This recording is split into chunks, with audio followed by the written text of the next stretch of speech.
Namaste.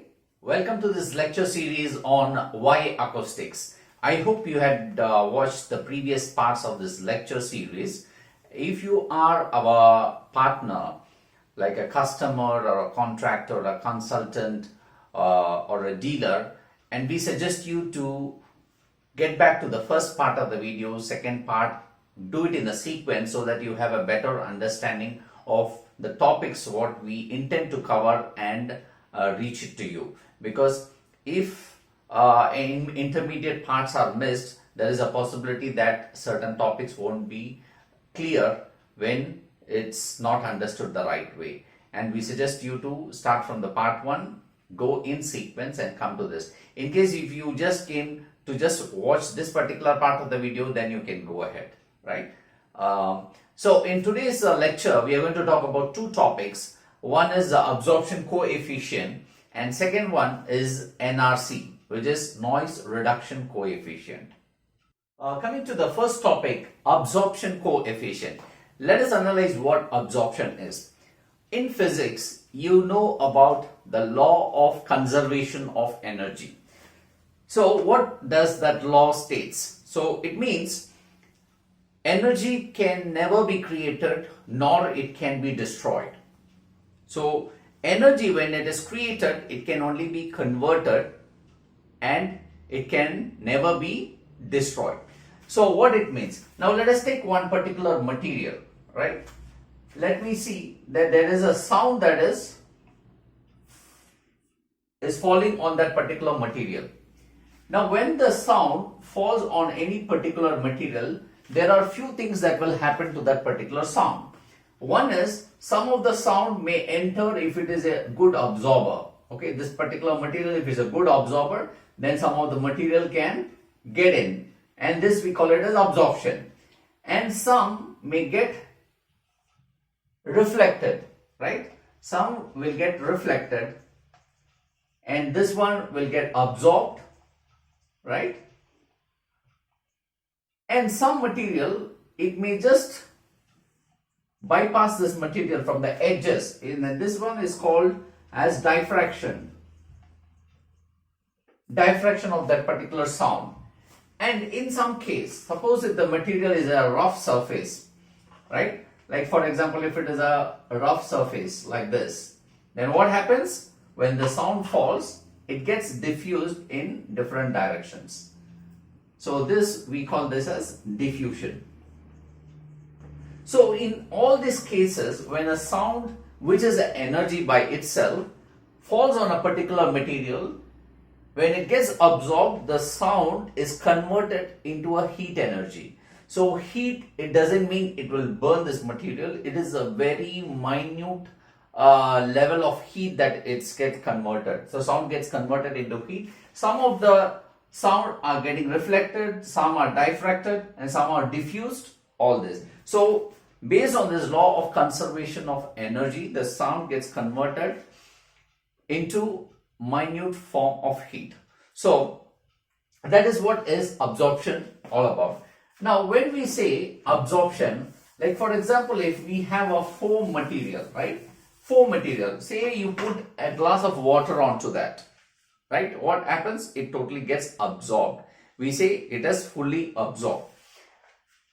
Now, if it is a hard material, then you put water, it goes off, nothing gets absorbed, right? So there are two things that will happen. One is it gets fully absorbed, and another case it won't be absorbed at all. Okay, now what is absorption coefficient? It is denoted by a symbol called alpha.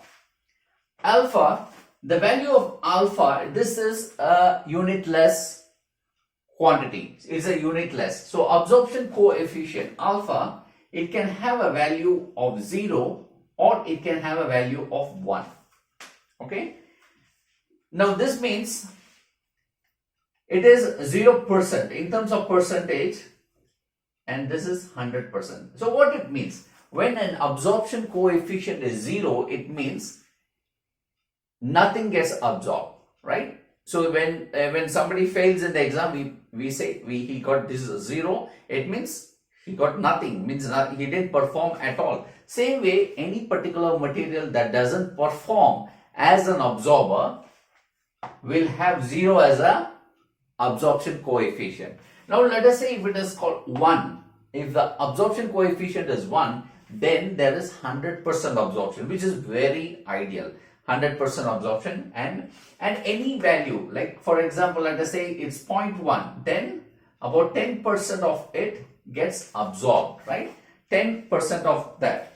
Now let us say, so this is a material which is like a foam, right? It's a foam. When the sound falls on this, as I mentioned, few things happens, and here for this, the absorption coefficient for this particular material will be somewhere around 0.8 or something. When they say 0.8, it means about 80% of the sound gets absorbed, right? Same way, for example, let us take this particular material, which is like a plywood, right? When the sound falls on this, right, most of it will get reflected. So which means this won't really work as a perfect absorber. So which means it's a poor absorber. So when it is a poor absorber, then it is towards the value is towards the 0. That means this will be somewhere around 0.05 or 0.1, whichever it is. Yeah. So it is much lower, which means this is not a good absorber, right? So these are the two extremes. So any material for that matter has a value from 0 to 1. Let me post a particular picture showing the different values of different material of this absorption coefficient, where you can see in our day-to-day material in life having different values of absorption coefficient.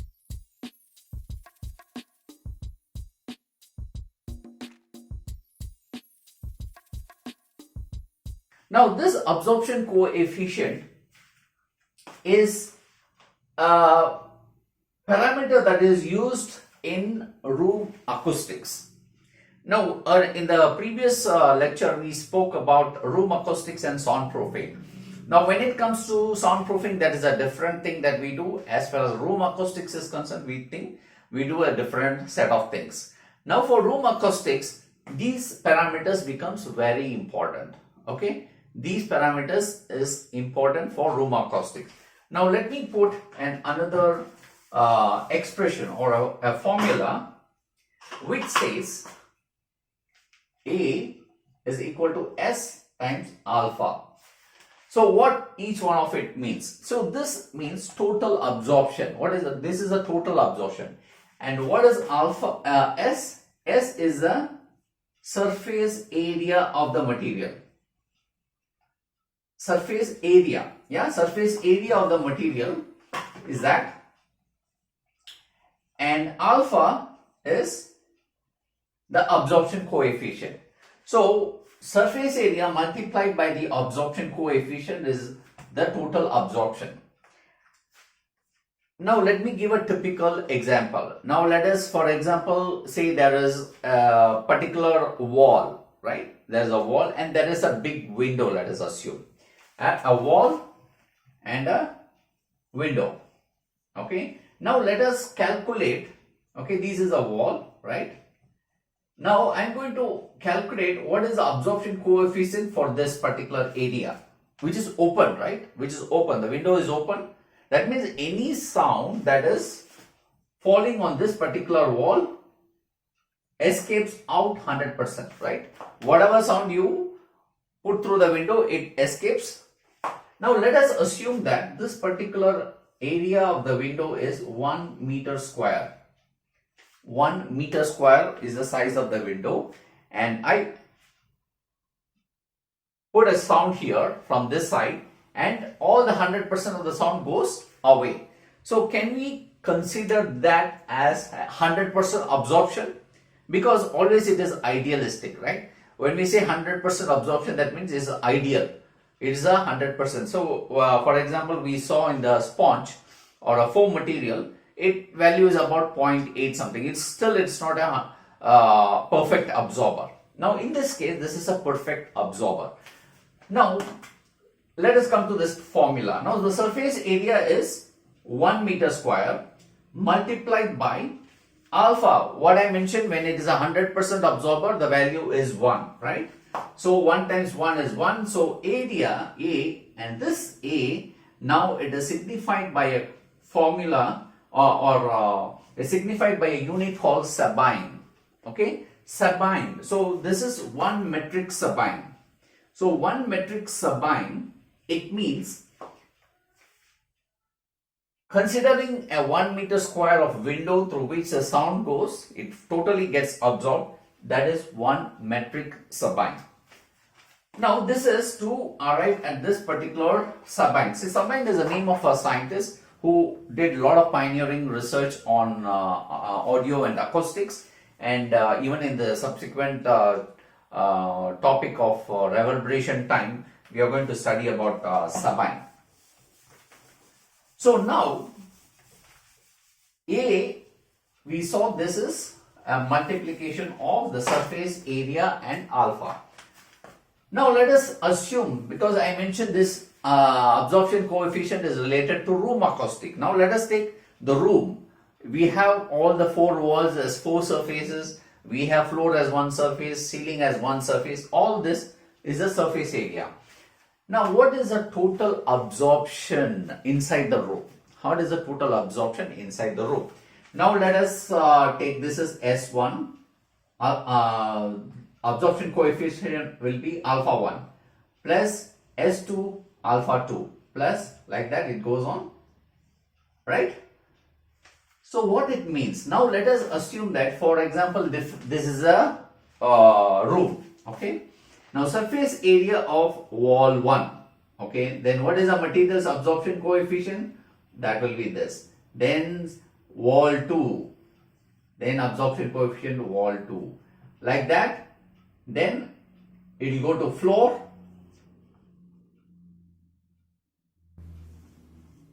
and ceiling, right? Now this is assuming that each of the surface is a homogeneous material, which means that is a new room, nothing has been done in this, okay? So now if you see alpha of a floor, which is a let us take it's a tile floor. Now you find out what is alpha of that particular material, you put that, and same way the surface area, you add up all this, you will get this, as well as multiplied by, this is the average of all this, right? Means this alpha, which is the absorption coefficient, is frequency dependent. Alpha is frequency dependent. Now internationally, they have arrived at a particular set of frequency which they can use it for alpha. Now alpha, normally it is considered at 125 Hertz, 250 Hertz, 500 Hertz, 1 kilohertz, 2 kilohertz, 4 kilohertz. At these 6 set of frequencies, alpha is measured. For example, the same material, let us take this foam material, don't think that it has a single alpha value. No.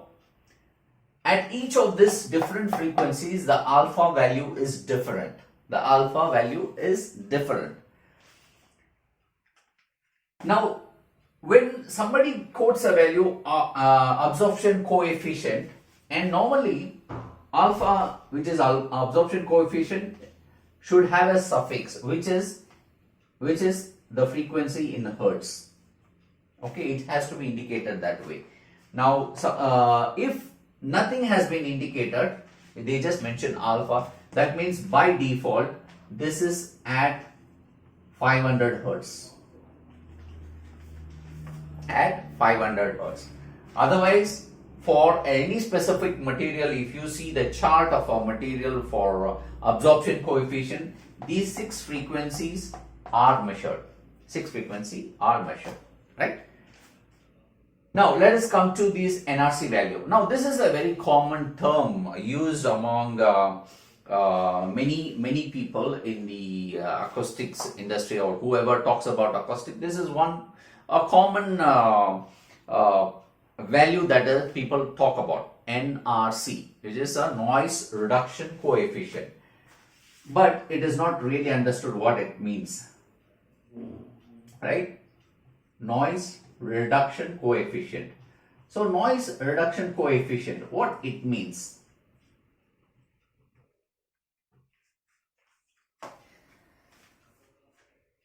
People ask, okay, this material, what is the NRC value?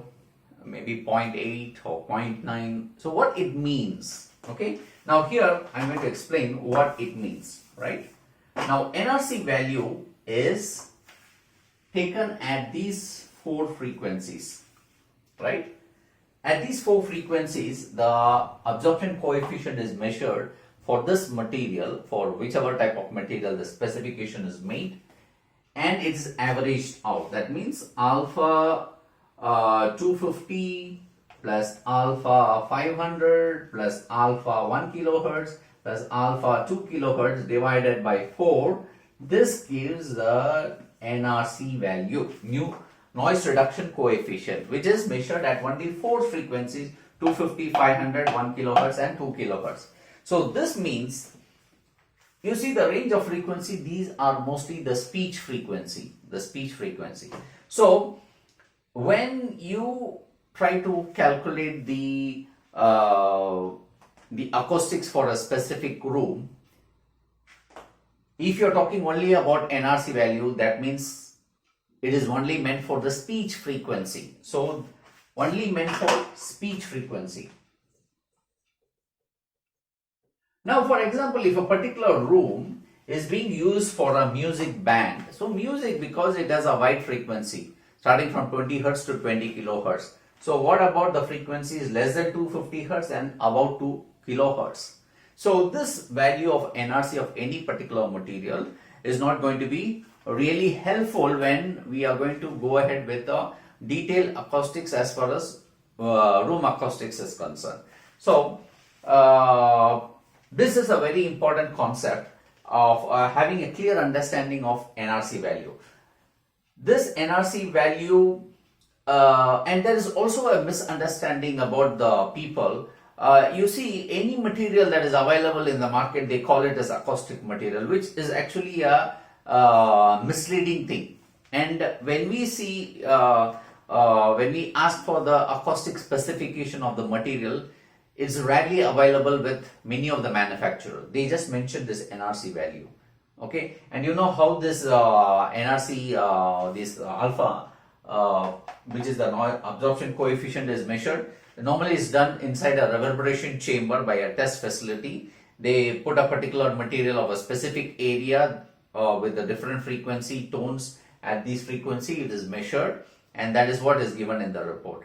But a particular X material, how it is going to be helpful inside a room in order to get a specific reverberation time is not dealt with, right? So for that material, any material for that matter, whether this material, I can put it in a lab and get an NRC value for this.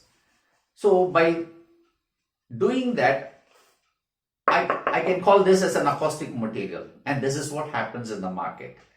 Some manufacturers come out with different types of material saying this is also an acoustic material. So people are really misled by this type of poor material which they tag on to specific NRC values, which is not really going to be helpful. So there are much more things that are involved in acoustics, many more parameters that are required in order to have a complete understanding of the acoustics. So I hope you got a better idea about what this absorption coefficient is all about, and also about the NRC. Thanks for watching this video. If you have any questions related to this lecture or any of my previous lectures on why acoustics, you can email me at ganesh@gacoustics.com, or you can put in the comment below under the YouTube channel of G-Acoustics.